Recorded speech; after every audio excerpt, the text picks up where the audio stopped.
지난 시간에 이어서 오늘은 이제 대속죄일에 대해서 살펴보도록 하겠습니다. 대속죄일도 굉장히 또 매력적인 절기죠.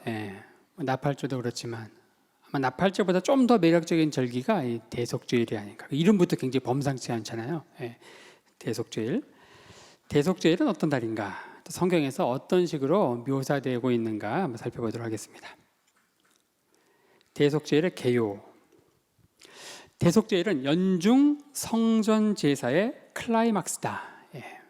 성전에서는 좀 엄청나게 많은 제물들이 희생이 되죠. 매일 아침과 저녁 상번제, 항상 드려지는 상번제. 1년 12달 365일 하루도 쉬지 않고 번제가 드려지고 그 이외에도 드려지는 많은 번제, 속건제, 속죄제 이런 것들이 계속 드려집니다.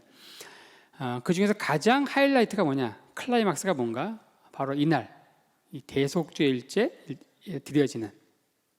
다른 제사는 일반 제사장들이 제비뽑기를 해가지고 서로 이렇게 하죠.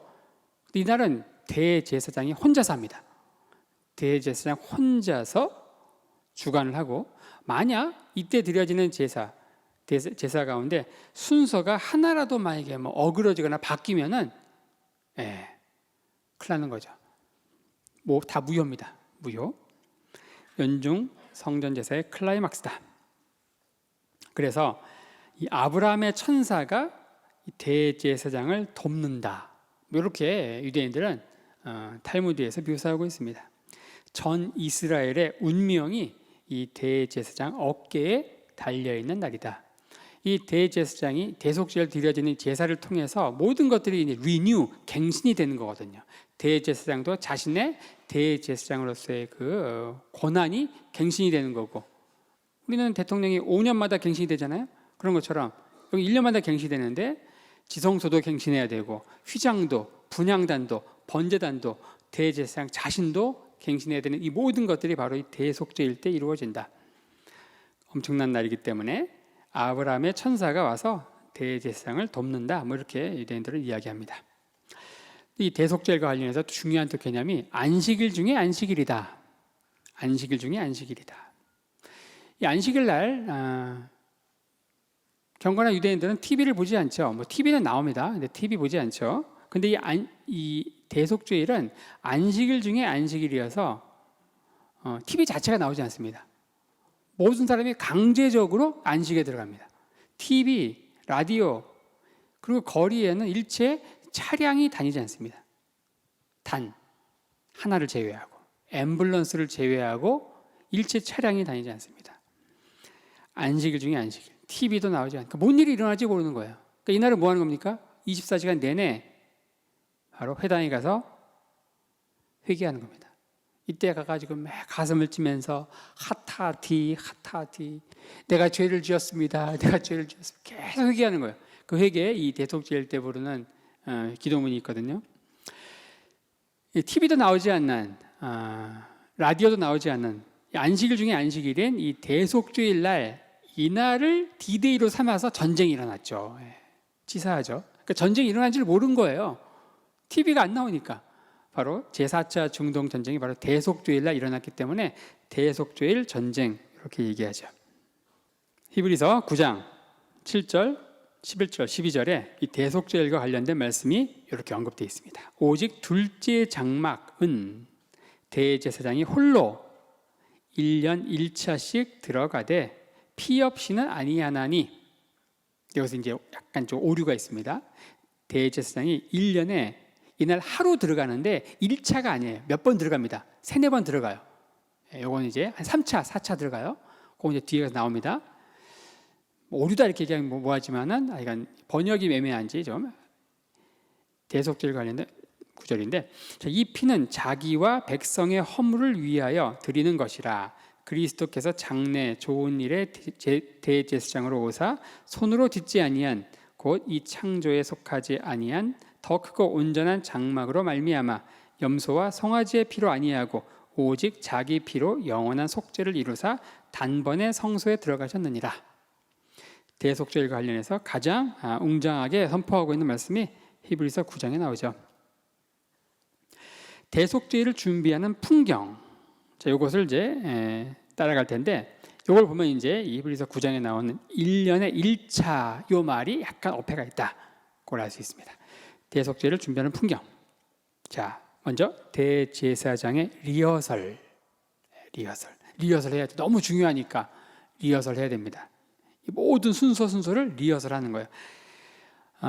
대제사장은 예루살렘에 있는 자신의 집을 떠나서, 자, 일반 제사장들은 꼭 예루살렘에 살지 않아도 됩니다. 안식일부터 그 다음 주 안식일까지 일주일씩 돌아가면서 총 52주가 있잖아요. 1년에 24개의 그룹, 24개의 반열이 있는 거예요. 그러니까 자기의 반열을 쫓아서 1년에 2주에서 한 4주만 예루살렘 와서 성비는 거기 때문에 꼭 예루살렘에 안 살아도 돼요. 전국에 흩어져 살아요. 물론 주로 이제 제사장끼리 같이 몰려 살죠. 여리고랄지 뭐 이런 곳은 뭐 제사장 도시라고 하고, 뭐 찌포리도 그렇고 오디인도 그렇고 뭐 그래요. 근데 대제사장은 반드시 예루살렘에 살아야 돼요. 대제사장은 예루살렘에 있는 자신의 집을 일주일 전에 떠나서 성전 안에서 일주일 동안 계속 리허설을 해야 됩니다. 이 대제사장 때 드려지는 이 제사에 대해서 리허설을 한다. 이때 대제사장이 기거하는 처소가 어디인가? 바로 그날 이제 당직 제사장들이 하룻밤 묵는 장소가 있었죠. 우리 제사장의 뜰 주변에 있는 몇 개의 챔버들을 배웠습니다. 바로 이 본부 챔버, 거기서 이제 잠을 자고 뭐 이렇게 얘기했죠. 좀 연로한 시니어 제사장들은 침대에서 자고, 주니어는 이제 바닥에서 자고, 뭐 그런 이야기를 했습니다. 거기에 난로가 펴 있고 그 옆에 이제 성전을 여는 열쇠가 있고 그런 이야기했죠. 그 본부 챔버 2층이 바로 대제사장이 묵는 숙소가 있죠. 거기에서 대제사장은 일주일 전에 집을 떠나서 성전 안에 기거하면서 일주일 동안 이 모든 순서를 거의 암기하다시피 계속 반복해서 리허설을 합니다. 자, 대제사장의 대리 임명, 이건 무엇인가? 이날 대제사장이 제사를 지내다가 죽을 수도 있죠. 하나님이 그 대제사장이 하는 일이 가증스러워가지고 그냥 즉사하게 할 수도 있고, 그 다음에 또 이 자격 박탈을 초래할 심각한 부정에 탈 수 있어요. 그러면 이제 그 직무를 할 수가 없으니까 그런 상황을 대비해서 바로 대제사장 대리를 임명한다. 대리. 자, 그리고 토라 공부를 한다. 대속죄일 전날 대제사장은 이 아브티나스 챔버라고 하는 방에서 분향할 때 쓰이는 그 향을 만드는 방인데요. 이 아브티나스 챔버에 예루살렘에 있는 유력자들, 아무나 오는 거 아니에요. 유력자들을 다 모아놓고 밤새 토라 공부를 합니다. 대제사장이 성경을 가르치는 거죠. 대제사장이 성경을 읽고 해설하는 시간을 갖고, 자, 그리고 나서 대제사장의 선서가 있습니다. 선서. 대속죄일 전날 대제사장은 산헤드린 장로들 앞에서 내가 다음 날 이 제사를 좀 하나님 앞에서 경건하게 치를 것을 선서한다. 제물과 친해지는 시간을 갖습니다. 대속죄일 때 드려지는 제물이 굉장히 많은데 이 제물들하고 친해져야 돼요. 이 친해지지 않으면 제물들이 막 도망다니고 막 그러면 이게 안 되겠죠. 죽지 않으려고 막 도망다니면 안 되는 거예요. 친해져야지 이제 말을 잘 듣겠죠. 제물들과 친해지는 시간을 갖는다. 대속죄일 날 아침 밝아오면은 평상시처럼 뭘 드립니까? 아침 번제를 드리죠. 그리고 백성들을 위한 속죄제를 드리고, 그리고 대제사장은 무엇을 하는가? 일반적인 이제 매일 드리는 아침 번제, 이날도 당연히 드리는 거예요. 그리고 이스라엘 백성들을 위한 속죄제를 드리고, 그리고 나서 대제사장은 바로 정결탕에 들어가서 흰색 세마포 옷으로 갈아입는다. 그러니까 평상시 입는 대제사장의 옷이 있죠. 우리가 아는, 우리 지난번에 배웠습니다. 총 8개로 이루어진 모자부터 해서 머리띠, 뭐 에봇, 그리고 청색 겉옷받침, 뭐 세마포 여러 가지 배웠는데, 자, 이날 대속죄일 때 드리는 제사는 그 일반적인 대제사장 복을 입고서 하는 게 아닙니다. 다 벗고 정결탕에 들어가서 나올 때는 흰색 세마포 옷으로 갈아입습니다. 완전히 정결한. 이게 이제 대제사장이 이제 올라가는 거예요. 정결탕으로 올라가는 겁니다. 일반 옷이 이렇죠. 하지만 이걸 다 벗고 정결탕에 들어가서 나올 때는 흰색 세마포 옷, 정말 정결한 세마포 옷을 입고 나온다. 스가랴서 3장에 보면은 몇 가지 환상이 나오는데 이런 말씀이 있습니다. 여호수아, 여기는 우리가 아는 그 여호수아가 아닙니다. 당시 이 여호수아 대제사장이죠. 여호수아가 더러운 옷을 입고 천사 앞에 섰는지라 여호와께서 자기 앞에 선 자들에게 명하사 그 더러운 옷을 벗기라 하시고 또 여호수아에게 이르되 내가 내 죄가를 제하여 버렸으니 내게 아름다운 옷을 입히리라 하시기로. 이와 관련된 말씀이 바로 지금 행하는 더러운 옷을 벗고 흰 세마포 옷으로 입는 이 정결탕에서 정결례를 마치고 나서 추가적인 정결례를 하죠. 지금 이게 바로 이제 대제사장이 평상시 입는 대제사장복을 벗고 정결탕이죠. 정결탕에 들어갔다가 나와서 흰색 세마포 옷을 입는 거예요. 그리고 나서 추가적인 정결례를 하죠. 이 추가적인 정결례는 뭐냐? 물을 이 손과 발에 10번 뿌립니다. 뿌려요. 이게 추가적인 정결례로서 행해지는 거고요. 그리고 나서 황소 위에 손을 얹고 대제사장 자신과 자신에게 속한 가족들, 권속들의 죄를 고백하는.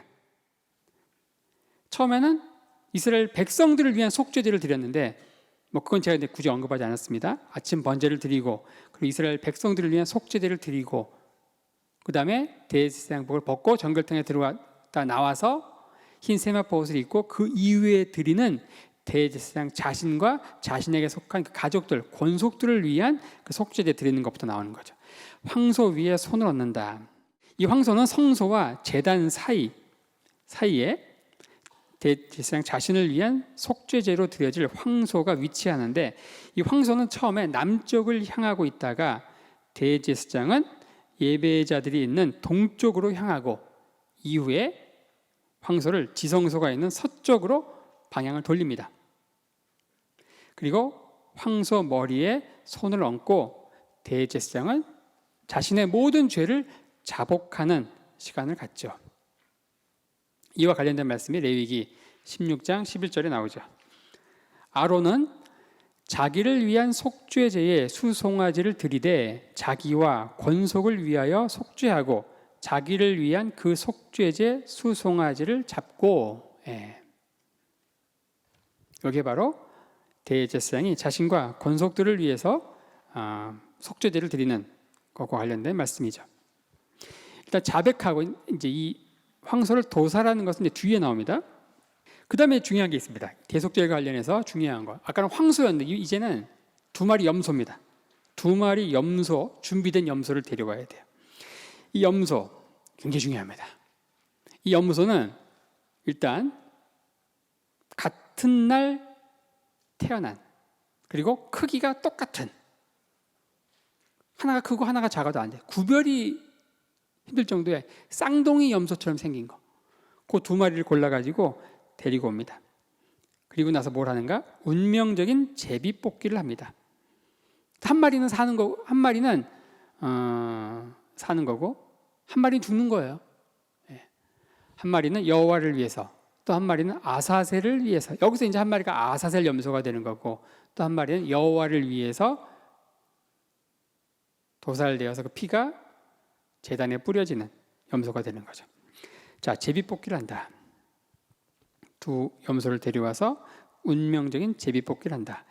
이 항아리 안에 제비가 있고 하나는 여호와를 위해서 레 아도나이 이렇게 써 있고요. 하나는 레 아사셀 이렇게 써 있죠. 하나는 여호와를 위해서, 하나는 아사셀을 위해서.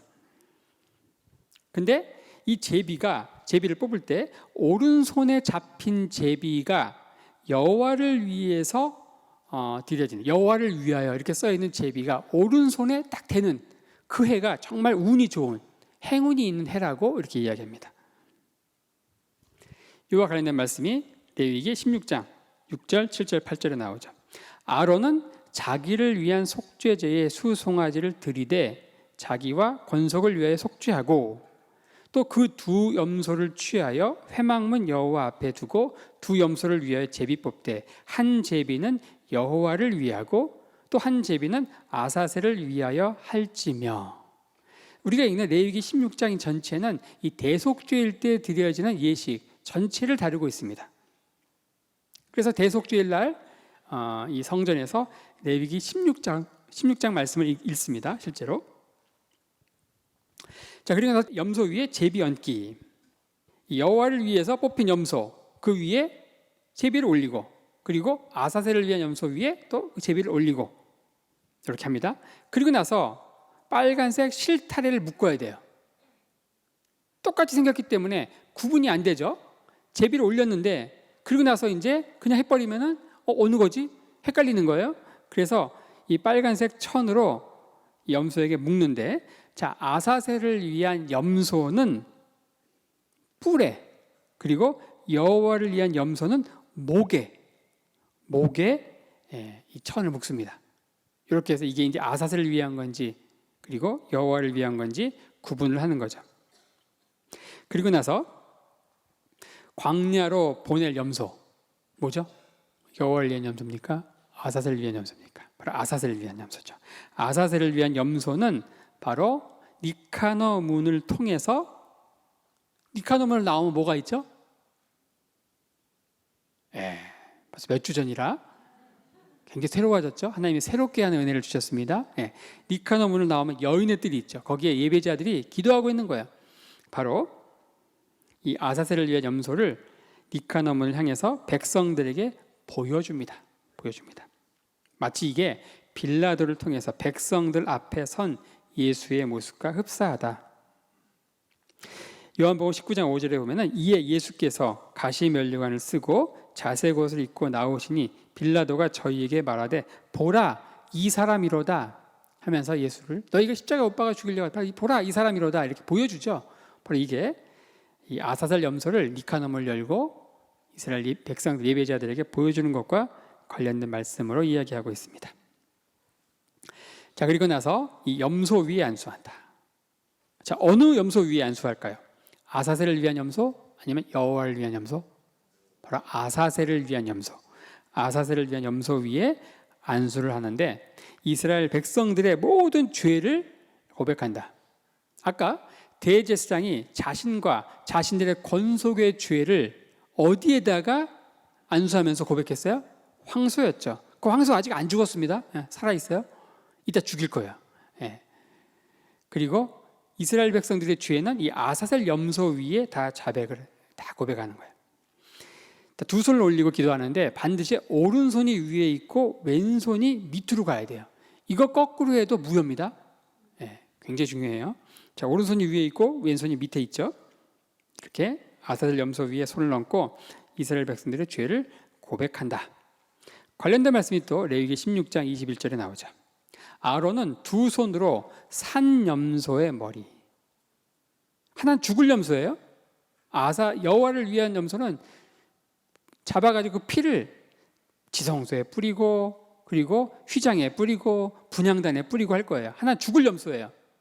아론은 두 손으로 어떤 염소 머리에 안수하는가? 산 염소, 즉 아사셀을 위한 염소 머리에 안수한다는 겁니다. 안수하여 이스라엘 자손의 모든 불의와 그 범한 모든 죄를 고하고 그 죄를 염소의 머리에 두어 미리 정한 사람에게 맡겨 광야로 보낼지니. 여기서 굉장히 중요한 게 뭡니까?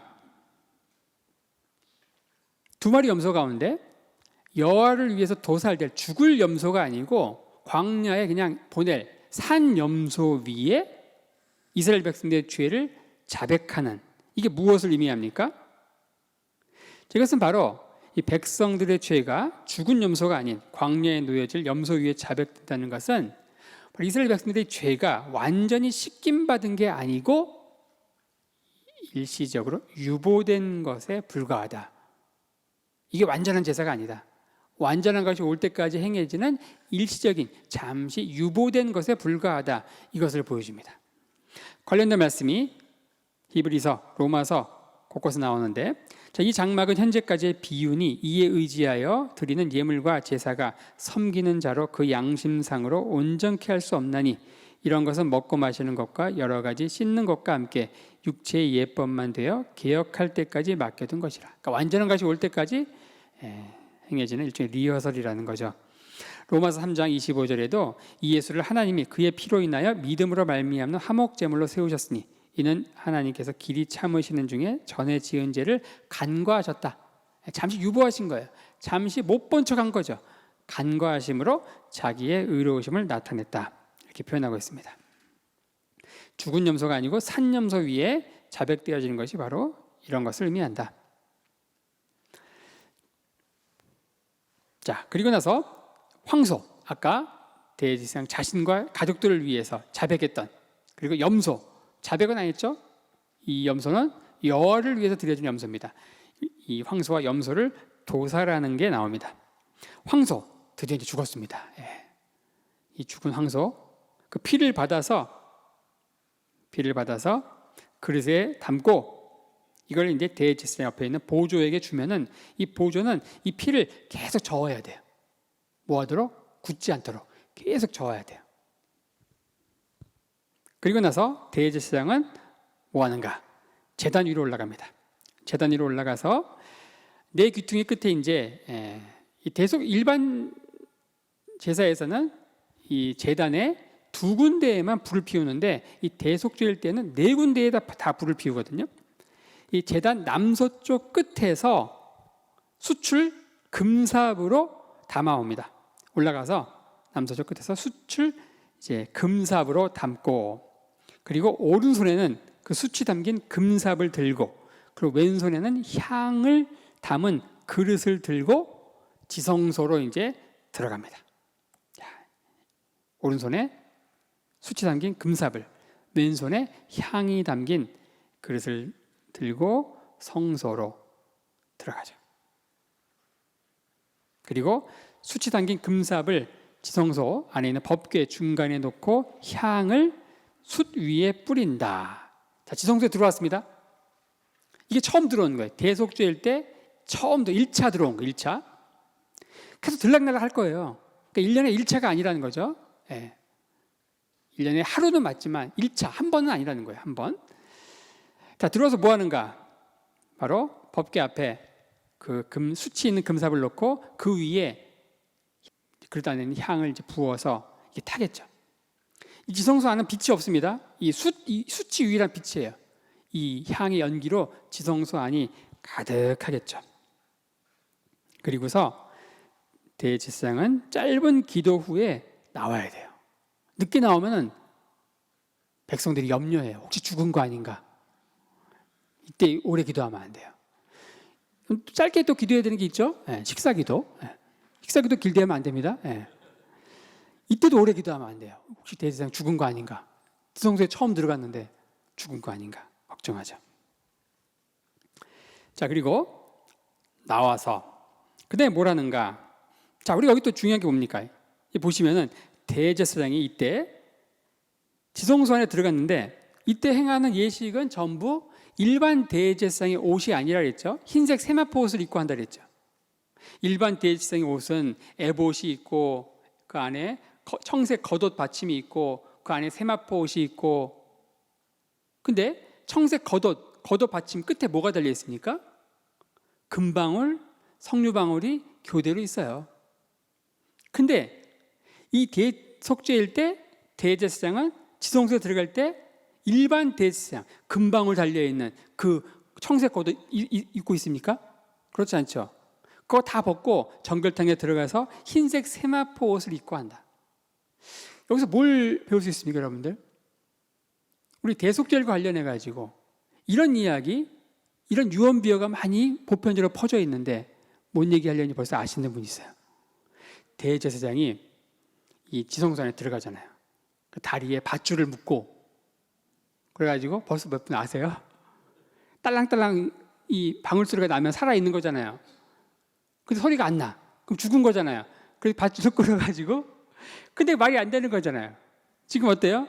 대제사장은 그 석류방울, 금방울이 있는 청색 겉옷받침 그 옷 입고 있지 않습니다.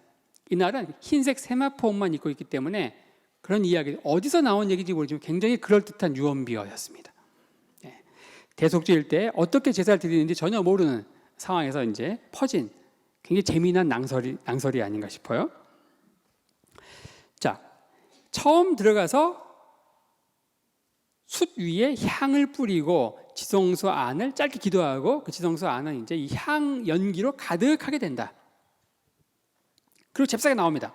짧은 기도 후에 나와야 된다. 오랫동안 안 나오면 백성들이 염려한다. 그리고 나서 황소 피를 법궤에 뿌려요.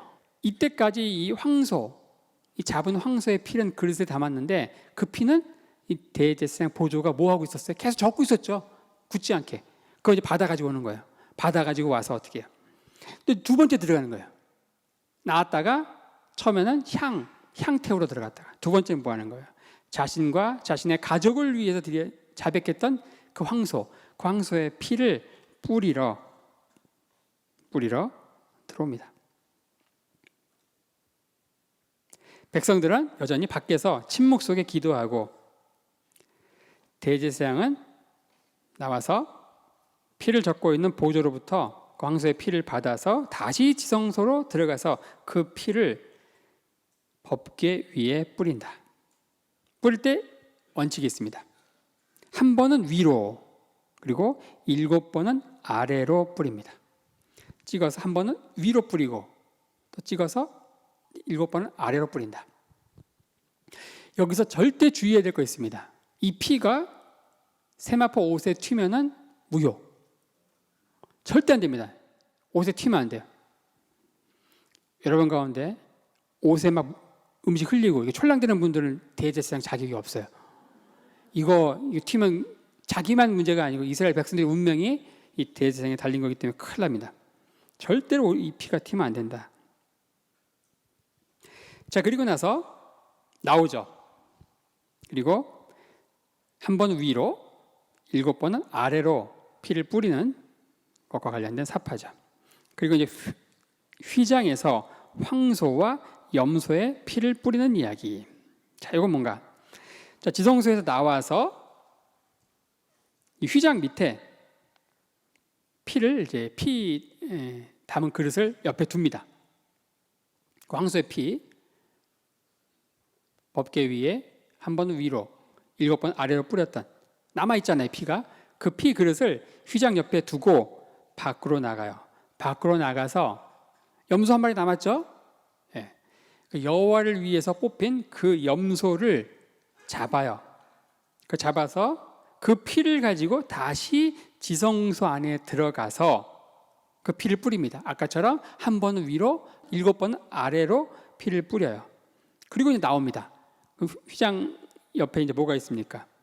그 황소의 피 그릇이 있고 염소의 피 그릇을 두고, 자, 그리고 나서 이 황소의 피를 이 휘장은 성소와 지성소를 가로막고 있는 그 휘장입니다. 그 휘장을 향해서 이 황소의 피를 한 번은 위로, 7번은 아래로 뿌리고, 또 염소의 피도 또 동일하게 한 번은 위로, 7번은 아래로 뿌립니다. 이렇게 뿌림으로써 법궤를, 그리고 휘장을 지금도 할 텐데 분향단을 거룩하게 하는 거예요. 이렇게 1년 사역이 갱신이 되는 거예요. 그리고 대제사장 자신의 죄를 또 자복했잖아요. 대제사장으로서 자신의 이런 또 임무도 갱신이 되는 거죠. 자, 그리고 나서 분향단을 거룩하게 하는 예식이 이루어지죠.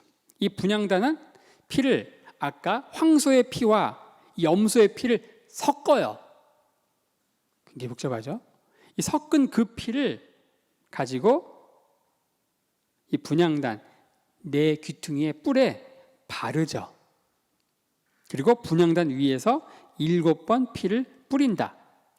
역시 이 모든 과정에서 이 피가 절대 대제사장 옷에 튀면은 무효. 자, 이렇게 함으로써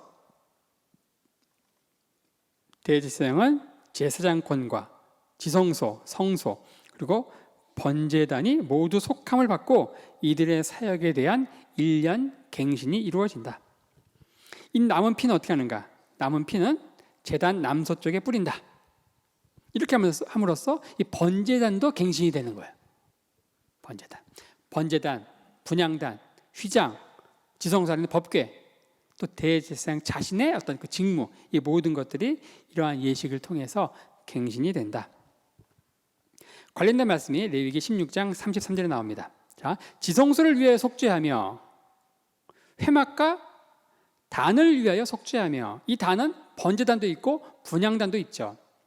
또 대제사장들과 백성의 회중을 위하여 속죄할지니, 이렇게 하면서 지성소를 위해 속죄 어떻게 하는지 성경은 이렇게만 나옵니다. 어떻게 하는지 이거는 이 사파를 보면서 우리가 설명을 통해서 이제 이해할 수 있는 것이죠. 자, 한 번 위로 7번 아래로 뿌린다. 절대 그 피가 옷에 튀면 안 된다. 자, 그리고 나서 이제 얼추 끝났습니다. 이제 남은 게 뭔가? 이 아사셀을 위한 염소가 남았잖아요. 염소를 광야로 보냅니다. 염소를 광야로 보낸다. 밖으로 나와야 되겠죠? 염소를 데리고 성전 바깥으로 나오는 그 문이 뭐라고 했습니까? 제가 몇 번 강조했는데, 바로 성전 동쪽에 있는 문, 동문을 유대인들은 수산문, 우리 기독교인들은 황금문, 아랍인들은 자비의 문이라고 불리는 이 문, 이 동쪽에 있는 문을 거쳐서 기드론 골짜기를 거쳐서 감람산을 거쳐서 계속 동쪽으로 가면 뭐가 나옵니까? 유대 광야가 나오는 거예요. 유대 광야.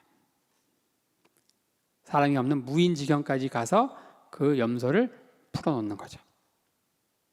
나와서 염소를 풀어놓는 그 지점까지 가는 길에 총 10군데의 오두막이 있어요. 일종의 정거장 같은 거예요. 스테이션이에요. 스테이션. 자, 그 각 정거장에는 사람들이 한두 명 정도 있어요. 그리고 이 아사셀 염소를 데리고 가는 그 사람을 이제 이 스테이션에 있는 각 정거장에 있는 사람들이 그 다음 정거장까지 이렇게 배웅을 합니다. 그리고 다음 정거장 갔다가 다시 자기 정거장으로 돌아오죠. 그래서 각 정거장의 이 거리는 안식일 날 움직일 수 있는 거리의 절반 거리에 각각의 정거장이 있습니다. 왜냐하면 갔다가 다시 오면 이 안식일 거리 위반이기 때문에 그 절반, 그러니까 안식일 날 걸을 수 있는 거리의 딱 절반 그 간격으로 이 10개의 정거장이 있다. 그리고 이 아사셀 염소를 데리고 가는 이 제사장을 각각의 정거장에 있는 사람들이 배웅을 했다가 다시 자기 정거장으로 돌아온다. 이렇게 쭉 데리고 가다가 이 제사장은 어디에서 이제 멈추는가? 사람이 아무도 없는 무인지경, 우리말 성경에 무인지경이라고 번역되어 있어요. 거기서 멈춰서 지나가는 길에 이렇게 정거장들이 있죠. 그리고 쭉 가는 거예요. 염소를 무인지경에 이르러서 염소를 밀어요. 염소를 밀 때 염소와 여기에 보면은 이렇게 연결돼 있어요. 이 끈으로 묶어놓죠. 그러다가 이제 염소 끈을 끊고서 염소를 낭떠러지에 떨어뜨려요. 떨어뜨릴 때 염소가 이 밑을 보지 않게, 보면 무서워하잖아요. 그러니까 안 보게 이제 뒤를 보면서 밉니다. 떨어져 죽는 순간에, 자, 중간에 여기 이 연결했던 끈이 붉은색 천이었는데 떨어지면서 여기에 남겨진 끈이 붉은색에서 흰색으로 변했다고 합니다. 그렇게 기록되어 있어요. 여기서 나온 말씀이 있어요. 그러면 이스라엘의 죄가 사해진 거예요. 떨어져 죽죠? 여기는 빨간데 여기는 하얗죠? 하얀색으로 변했죠? 자, 이사야서 1장 18절. 여호와께서 말씀하시되 오라 우리가 서로 변론하자. 너희 죄가 주홍같이 될지라도 눈과 같이 희어질 것이요 진홍같이 붉을지라도 양털같이 되리라. 진홍같이 붉었는데 어떻게 됐어요? 양털같이 휘어졌죠. 여기서 나온 말씀이에요. 이스라엘 백성들의 죄가 사해지고 아사셀 염소가 죽으면서 그 끈이 이제 붉은색에서 흰색으로 바뀌는 이런 과정. 자, 그런데 원래는 자 보세요. 레위기 16장 22절에 이렇게 되어 있습니다. 염소가 그들의 모든 불의를 지고 무인지경, 사람이 아무도 없는 무인지경에 이르거든 그는 그 염소를 광야에 놓을지니라. 낭떠러지에 떨어뜨려서 확인 사살해라. 그렇게 말씀이 안 나와요. 그런데 예수님 당시에 대속죄일 행사에서는 낭떠러지에서 떨어져 죽였어요. 왜 죽였는가? 왜 죽였는가? 레위기 율법에는 그냥 무인지경, 사람이 없는 지경에 두고 오라 그랬는데, 자, 이게 광야에서 이스라엘 백성들이 광야 생활할 때는 그냥 무인지경에 두고 오면 이스라엘 백성들이 떠났잖아요. 그러니까 그 염소는 거기서 그냥 죽어요. 물도 없고 음식도 없고 죽어요. 이스라엘 백성들이 가나안 땅에 들어와서 정착을 하면서 광야 무인지경에 갖다 놨는데, 우리가 애완견을 버리면 안 되는데 버렸는데 이게 애완견이 집으로 찾아오죠. 그런 것처럼 광야에 버렸는데 염소가 찾아오면 어떻게 됩니까? 죄가 다시 찾아온 거예요. 여기와 관련된 말씀이 있어요. 민수기 32장 23절에 너희가 만일 그같이 아니하면 여호와께 범죄함이니 너희 죄가 정녕 너희를 찾아낼 줄 알라. 그 염소가 다시 찾아오는 거예요. 죄가 다시 우리를 찾아온다는 개념이 바로 여기서 나온 거거든요. 그러니까 이스라엘 백성들이 이스라엘에 들어와서 정착한 이후부터 그런 일이 간혹 발생하기 때문에 아예 무인지경에 한 낭떠러지에서 떨어뜨려서 절대 돌아올 수 없게 만드는 거예요. 여기서 나온 굉장히 중요한 말씀이 시편 103편 12절입니다.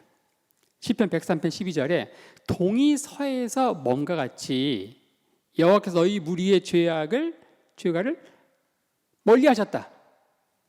동이 서에서 몸과 같이. 여러분, 동이 서에서 멀죠. 그럼 남은 북에서 멀지 않나요? 왜 굳이 동이 서에서 몸과 같이 여호와께서 우리의 죄를 저 멀리 다 도말하셨어요. 완전 깨끗게 하셨어요. 멀리 옮기셨어요. 우리의 죄를 기억하지 않으실 거예요. 그걸 비유하시면서 시편 기자는 마치 동이 서에서 뭔가 같이 이렇게 얘기하고 있어요. 왜 굳이 남이 북에서 뭔가 같이 이렇게 얘기하지 않을까요? 이것은 바로 동쪽으로 간 이 염소 누구예요? 아사셀 염소입니다. 서쪽, 지성소가 있는 서쪽으로 간 염소 뭐예요? 여호와를 위한 염소. 동쪽으로 간 염소와 서쪽으로 간 염소가 만날 가능성이 있을까요? 없죠. 불가능합니다. 이렇게 확인 사살까지 했는데, 그렇죠? 한 마리는 지성소에서 그 피가 뿌려졌잖아요. 그러니까 동이서에서 뭔가 같이 딱 하면 이러면 유대인들은 대속죄일 때 이 동쪽으로 간, 서쪽으로 간 이 두 마리 염소는 절대 만날 수가 없는 거예요. 확실한 거예요. 그런 것처럼 여호와께서 우리 안에 있는 모든 죄를 다 멀리 다 도말하셨다는 거예요. 확실하다는 거예요. 그걸 표현하기 위해서 동이서에서 뭔가 같이 이렇게 표현하고 있다. 대속죄일 때 드려지는 두 마리 염소의 운명과 관련된 말씀이죠.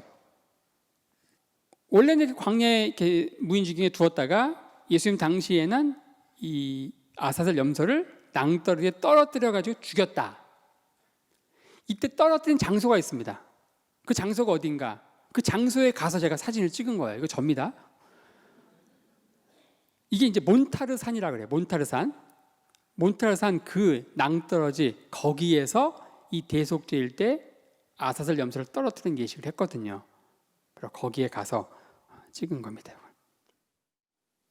그리고 나서 이렇게 하면서 예식이 끝난 거예요. 그러면은 이게 이제 10개의 정거장이 있었다 그랬잖아요. 그 정거장을 통해서 정거장에 있는 사람들을 통해서 그 다음 정거장까지 해서 성전 안까지 이게 이제 소식이 전해지죠. 이 소식, 아사셀 염소가 이제 놓여졌든지 아니면 뭐 확인 사살됐든지 이 소식이 전해지면은 여인의 뜰에서 대제사장이 무엇을 읽는가? 레위기 16장, 이 대속죄일과 관련된 그 예식, 레위기 16장 말씀을 읽죠. 여인의 뜰에서 읽고, 자, 그 다음에 황소 그리고 염소 남은 것 피만 뿌렸잖아요. 이 황소는 어떤 황소입니까? 대제사장 자신과 가족들을 위한. 염소는 뭐예요? 여호와를 위해 잡은 염소, 도살한 그 염소에 태우는데 어디서 태우는가? 감람산 정상에서 태웁니다. 이 장소는 어딘가? 감람산 정상에 번제단에 제를 버리는 장소 기억하십니까? 그리고 감람산 정상에서 정결케 하는 물 만드는 거. 붉은 암송아지를 백향목과 우술초, 홍색실로 묶어가지고 태워서 그 물, 그 물을 실럼 연못에서 떠온 물에다가 타가지고 뿌리잖아요. 바로 그 동일한 장소에, 그 장소에서 이 황소와 염소를 도살하는 예식을 한다. 관련된 말씀이 레위기 16장 27절에 나옵니다. 속죄제 수송아지, 뭐예요? 대제사장 자신.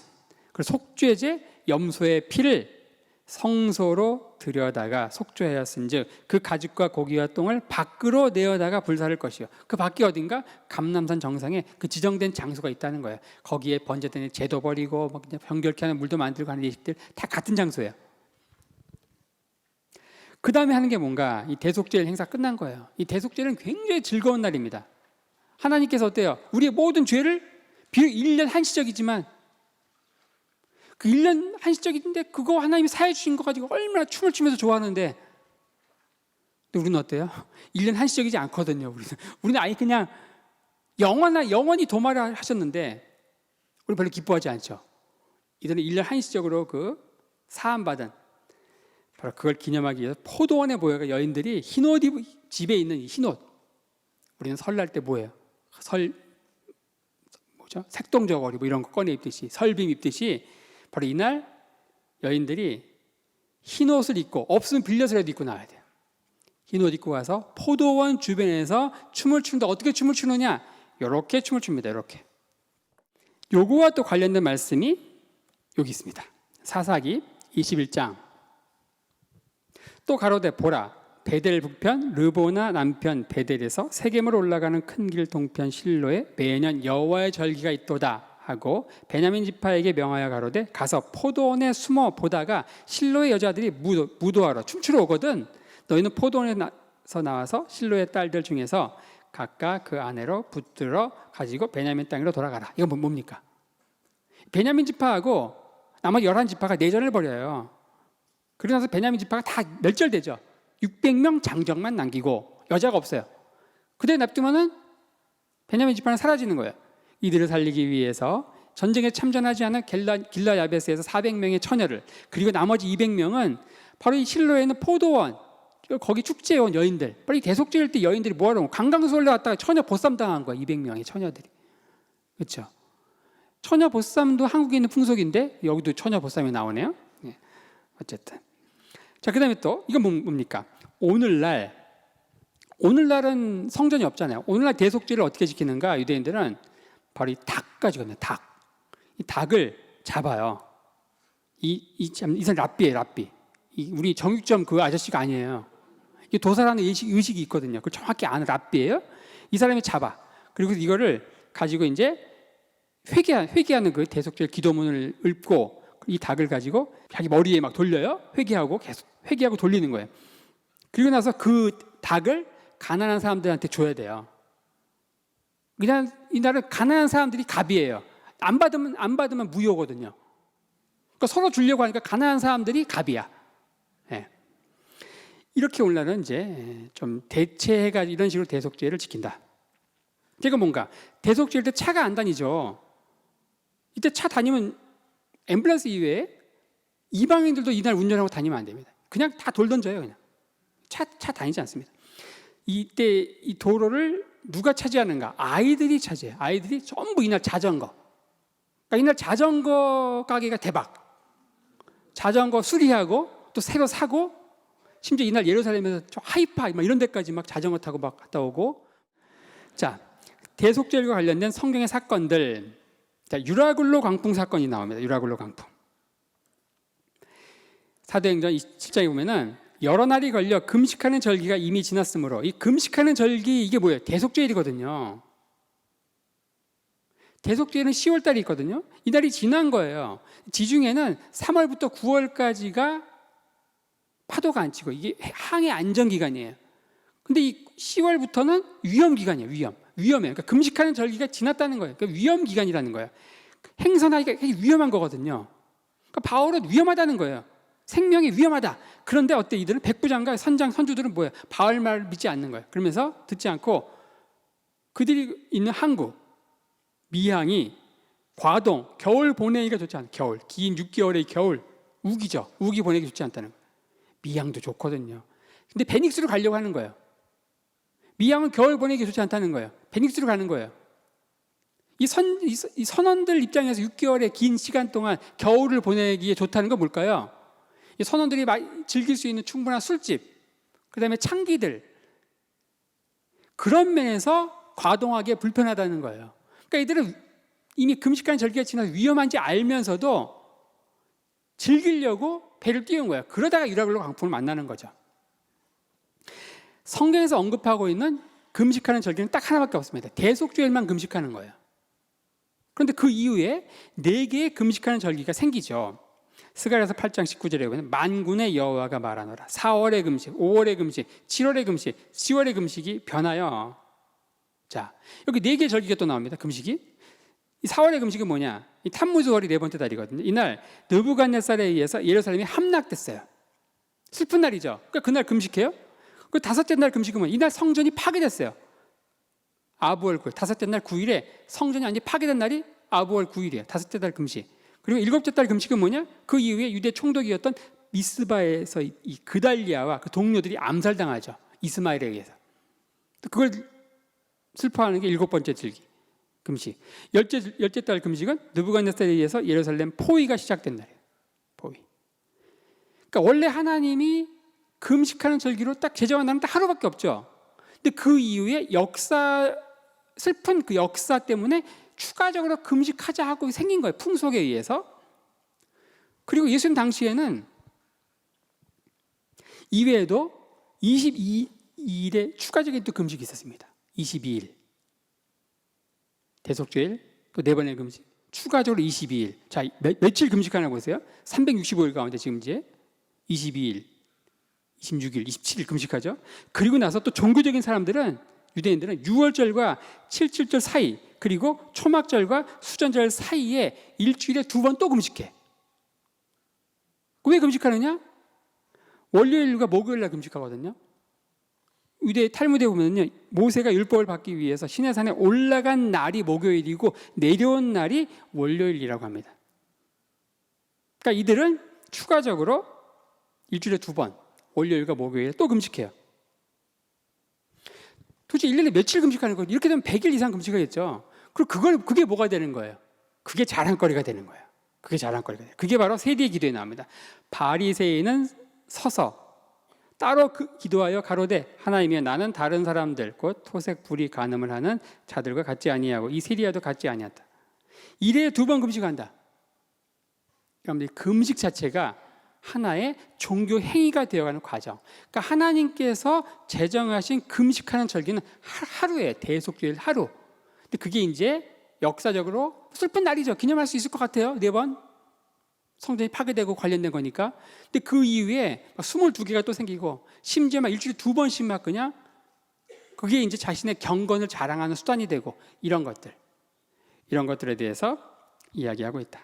자, 마지막으로 대속절과 관련된 굉장히 중요한 또 말씀이 이 하나님의 어린 양과 관련된 말씀입니다. 요한복음 1장 29절에 이튿날 요한이 예수께서 자기에게 나아오심을 보고 가로되 보라 세상 죄를 지고 가는 하나님의 어린 양이로다. 이게 뭘 의미할까요? 이스라엘 백성들의 죄를 지고 광야 무인지경으로 향하는 이 아사셀 염소와 관련된 말씀이에요. 그러니까 우리는 여기서 세례 요한이 예수님을 보고서 선포한 보라 세상 죄를 지고 가는 하나님의 어린 양이로다. 세상 죄를 지고 간다. 이 말이 아사셀이거든요. 지고 간다. take away. 지고 가서 없애버린다. 도말한다. 그런 의미거든요. 아람어 아사셀. 바로 이 말씀 선포. 세례 요한이 예수님을 향해서 세상 죄를 지고 간 하나님의 어린 양으로 선포한 그 날이 거의 10중 8구 대속죄일일 거예요. 대속죄일이니까 이렇게 선포한 거예요. 그렇지 않다고 하면은 예를 들어서 설날에 더도 말고 덜도 말고 한가위 망했다 이런 얘기 안 하잖아요. 이런 뜬금없는 거거든요. 바로 이 날이 대속죄일이었을 것이다. 이렇게 학자들은 이야기한다.